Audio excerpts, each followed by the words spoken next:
Hello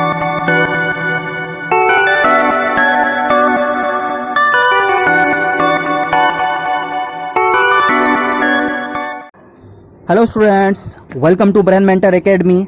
और आज हम शुरू करने जा रहे हैं 12th क्लास बायोलॉजी का चैप्टर नंबर 4 का लेक्चर नंबर 3, सगर्भता का चिकित्सीय समापन और यौन संचारित संक्रमण। ये दो टॉपिक आज हम इस वीडियो में पढ़ेंगे।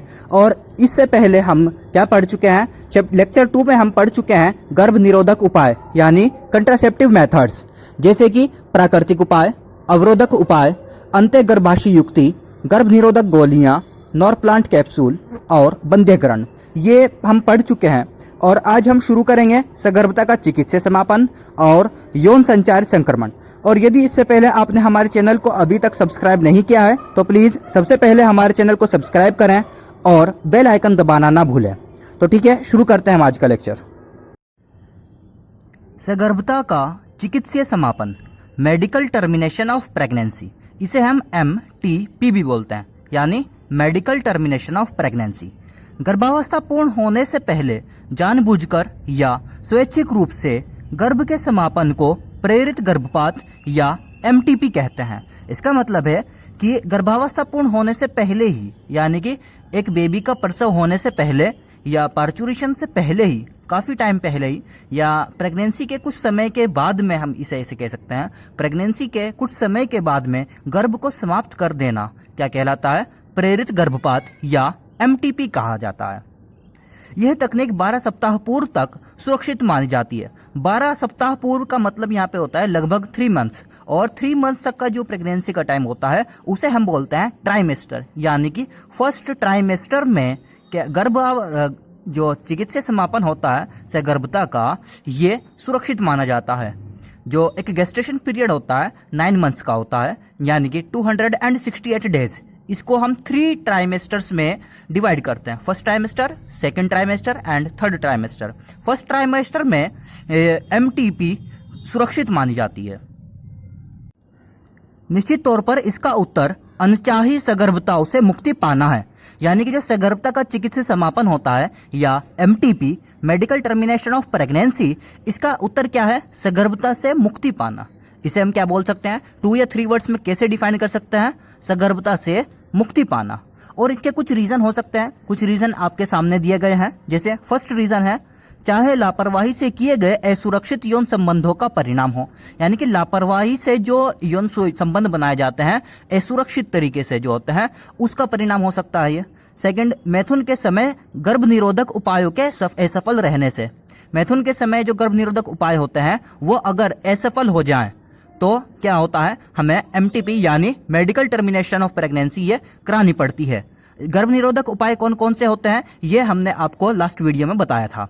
इसमें हमने आपको 6 तरीके इसमें बताए थे। थर्ड, बलात्कार जैसी घटनाओं के कारण हो। फोर्थ, चिकित्सीय सगर्भता समापन की अनिवार्यता कुछ विशेष मामलों में भी होती है, जहां सगर्भता बने रहने की स्थिति में मां अथवा भ्रूण अथवा दोनों के लिए हानिकारक हो सकता है। गर्भता को समाप्त हम तब भी कर सकते हैं जब मां या भ्रूण या इन दोनों को हानिकारक हो, तो हमें क्या करना पड़ता है, सगर्भता को समाप्त करना पड़ता है। और अब हम पढ़ते हैं यौन संचारित संक्रमण, सेक्सुअली ट्रांसमिटेड डिजीज। इन्हें हम STDs भी बोलते हैं। कोई भी रोग या संक्रमण जो मैथुन द्वारा संचारित होते हैं उन्हें सामूहिक तौर पर यौन संचारित संक्रमण, रजित रोग, जनन मार्ग संक्रमण कहा जाता है। यानी कि जो भी रोग होते हैं, जो भी डिजीज मैथुन द्वारा संचारित होती हैं, यानी सेक्सुअली कांटेक्ट के द्वारा संचारित होती हैं या एक से दूसरे को लगती हैं, तो उनको हम STDs बोलते हैं, सेक्सुअली ट्रांसमिटेड डिजीज। ये कौन कौन सी हो सकती हैं, यौन संचारित संक्रमण यानी STI, sexually transmitted infections, Rajit रोग, रतिज रोग, वेनरल डिजीजेज, VDs बोलते हैं इसे, जनन मार्ग संक्रमण RTI, रिप्रोडक्टिव ट्रैक्ट इन्फेक्शंस आदि ये हो सकती हैं। और अब हम पढ़ते हैं कुछ यौन संचारित संक्रमण यानी सेक्सुअली ट्रांसमिटेड डिजीज, जैसे कि गोनोरिया, जो कि सुजाक कहलाई जाती है हिंदी में, और ये एक बैक्टीरिया जिसका नाम है नेसेरिया गोनोरिया, इस बैक्टीरिया के द्वारा ये फैलता है। एक होती है सिफिलिस, सिफिलिस भी बैक्टीरिया के द्वारा फैलती है, जिस बैक्टीरिया का नाम है ट्रिपोनिमा पैलिडियम। एक होती है जीनाइटल हर्पीस, जिसे हम हर्पीस बोलते हैं, जो वायरस के द्वारा फैलती है और वायरस का नाम है हर्पीस सिम्प्लेक्स वायरस HSV। एक होती है क्लेमिडिएसिस, जिसे हम बोलते हैं क्लेमिडिएटा, ये बैक्टीरिया के द्वारा फैलती है और बैक्टीरिया का नाम है क्लेमिडिया ट्रैकोमैटिस। एक होती है ट्रैकोमोनियसिस या ट्रैकोमाइसिस बोलते हैं इसे, जो एक प्रोटोजोआ के द्वारा, प्रोटोजोआ होता है प्रोटिस्टा का जो एक एग्जाम्पल होता है, ये एनिमल लाइक प्रोटिस्टा जो होते हैं वो है ये, इनको हम बोलते हैं प्रोटोजोआ। प्रोटोजोआ है ट्रैकोमोनियसिस, ट्राइकोमोनास वेजाइनेलिस, ट्राइकोमोनास वेजाइनेलिस, इसके द्वारा ये बीमारी फैलती है। एक होती है जीनाइटल वार्ड्स, लैंगिक मस से, ये भी वायरस के द्वारा फैलती है और वायरस का नाम है ह्यूमन पेपिलोमा वायरस। एक होती है हेपेटाइटिस बी, यकृत बी, या वायरस के द्वारा फैलती है, हेपेटाइटिस बी वायरस, HBV इसे हम बोलते हैं। एक होती है एड्स जो कि वायरस के द्वारा फैलती है, human immunodeficiency virus, HIV virus से ये फैलता है। इन डिजीज के बारे में आपको ज्यादा डीपली नहीं जानना है। यदि आप नीट के या 12th क्लास के स्टूडेंट्स हैं, आपको केवल सिंपली बीमारियों के कुछ एग्जाम्पल के तौर पर कुछ नाम याद कर लेने हैं। इंग्लिश और हिंदी नेम आप याद कर सकते हैं, या साथ में आप इतना भी याद कर रहे हैं तो ये भी बहुत होगा आपके लिए कि आप कौन से बैक्टीरिया या कौन से वायरस या किस प्रोटोजोआ के द्वारा ये बीमारी फैलती है, आप इतना भी याद कर सकते हो। इससे ज्यादा आपको ज्यादा डीपली नहीं जाना है। अब हम पढ़ते हैं एसटीडीज यानी सेक्सुअली ट्रांसमिटेड डिजीज के कुछ पॉइंट्स, जैसे कि HIV, HBV। HIV human immunodeficiency virus, जिसके कारण एड्स होता है। HBV hepatitis B virus.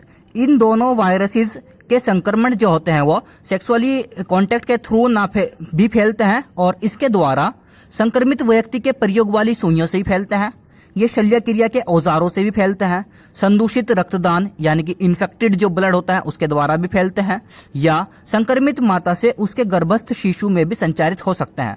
HIV और HBV ये दोनों वायरस जो होते हैं ये सुइयों से या औजारों से, जो ऑपरेशन के टाइम पे जो हम औजार यूज करते हैं वो, या इन्फेक्टेड ब्लड से या इन्फेक्टेड मदर से उनके बेबी को पहुंच सकते हैं ये। इसके अलावा अगर हम बात करते हैं HBV, यही हेपेटाइटिस बी वायरस, जीनाइटल हर्पीस और HIV यानी HIV वायरस के कारण जो एड्स होता है बीमारी, वो इन तीनों के संक्रमण को छोड़कर बाकी सब जितने भी यौन रोग होते हैं वो सब पूरी तरीके से उपचार योग्य हैं। यानी कि इन तीनों का एक पूर्ण और एक अच्छा उपचार अभी मौजूद नहीं है। अब हम इस बात करते हैं इसके रोकथाम की या इसके उपाय की। तो रोकथाम का जो उपाय है सबसे अच्छा है, यानी कि जब कोई एक पर्सन इन्फेक्टेड होता है और वो अपने पार्टनर को बचाने के लिए अवरोधक उपाय यानी कि बैरियर मेथड्स का प्रयोग कर सकता है। तो स्टूडेंट्स, कैसा लगा आपको हमारा यह वीडियो? हमें कमेंट्स कर जरूर बताएं और इस वीडियो को ज्यादा से ज्यादा स्टूडेंट्स के साथ में शेयर करें, ताकि सभी स्टूडेंट्स यौन संचारित संक्रमण और सगर्भता का चिकित्सीय समापन, ये दोनों टॉपिक्स को अच्छे से पढ़ सकें और याद कर सकें और एग्जाम्स में अच्छे नंबर ला सकें। धन्यवाद।